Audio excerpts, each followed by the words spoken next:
санатсай замин ки мешавад. Нуриддин Муҳаммадиев олим аст. Ӯ ҳамаи махсусиятҳои табиии зироаткориро медонад. Бар замми ин дар қитъаи хоҷагии деҳқонияш якчанд намуди карам, аз ҷумла карами брокколи, гринрикс, ду навъи карами чиниро таҷриба карда, мехоҳад муайян намояд ки кадоме аз ин навъҳо ба иқлими ноҳияи Ёвон мувофиқ асту ҳосилхез ва кӯшиш намуда истодааст ки вақти самарабахши кишти ин сабзавотро донад. Асоси фаъолияти хоҷагии занбури асалпарварӣ аст. Нуриддин Муҳаммадиев заминҳои бекорхобидаю санглохро коркард намуда, дар он гулугиёҳ ва тухмии сабзавоту меваҷоти барои занбури асал манфиатбахшро кишт намуда, мавзеи мазкурро хуррам гардонидааст. инҷа ба клубника ҳаст, мармиҷон аст, унҷа ба малина ҳаст. мақсад гули ҳамаи ҳамино омада занбур ба фоида метиҳад. як 20 гектар юнушқа ҳаст. гули юнушқа, нектари юнушқа барои занбур бисёр фоида нағзад. занбурпарварӣ дар табиати водии вахш баъди 15 июн ҳама ки қоқ шуд, ҳосил гирифта наметавонад, маҷбур кӯҳ мерафтем. ҳозир кӯҳ намерем. ҳозир он чи ки мо ҳаминҷа мерӯёнем, ҳамун занбур ба даромад метиҳад, ҳосили нағз метиҳад.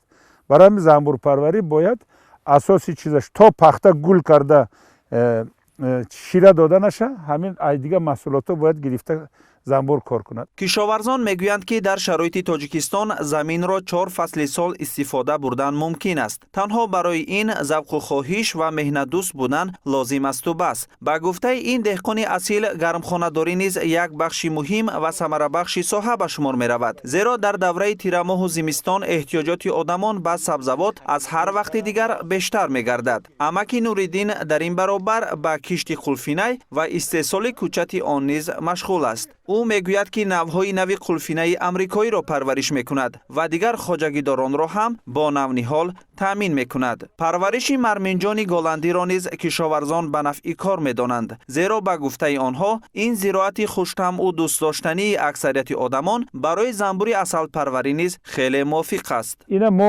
оварда ҳаминҷа шинонда ҳамин аз 200 бута 5 килоги қариб 1 тонна маҳсулот гирифта 15 сӯми супоридем савдоба. мана ин шохоша таги замин кардем мо ин насл гирифта намон дар кор. ин як методи ҳамин наслгирӣ.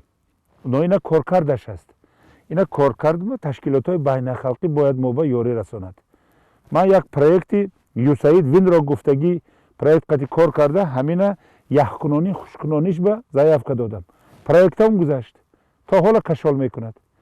анакун ҳисоб кунед, мо метонем хурмоя, мо метонем малиная, ванин мармиҷона, клубникая, ҳам яхкунонем, ҳам хушкунонем.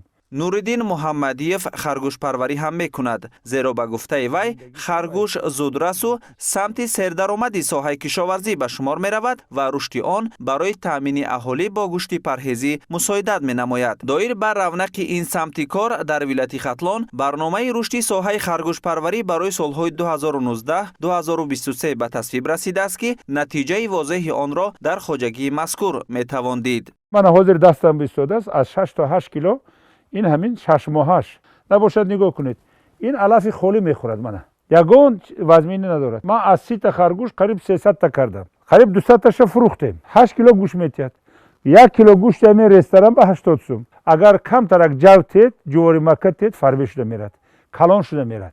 Дар урфият мегӯянд ки қадри зарро заргар медонад. Ин мақоли мардумиро дар фаъолияти роҳбари ҷамъияти дорои масъулияташ маҳдуди занбури асалпарвари ноҳияи Ёвон ба хубӣ мушоҳида кардан мумкин аст. Зеро аҳли заҳмати ин хоҷагӣ ягон пора заминро холӣ нагузошта, бо истифода аз донишу малака ва маданияти баланди заминдорӣ дар 36 гектар якчанд номгӯи зироати кишоварзиро кишту нигоҳубин намуда истоданд. ҳарчанд аз назди хоҷагии оби равон мегузарад, аммо кишоварзон истифодаи системаи қатрагӣ обдиҳиро маҳқул медонанд. онҳо талош бар он доранд ки натиҷаи корашон ба дастархони мардум фаровонӣ бахшаду аз маҳсули дасти онҳо аҳли ҷомеа баҳравар гарданд.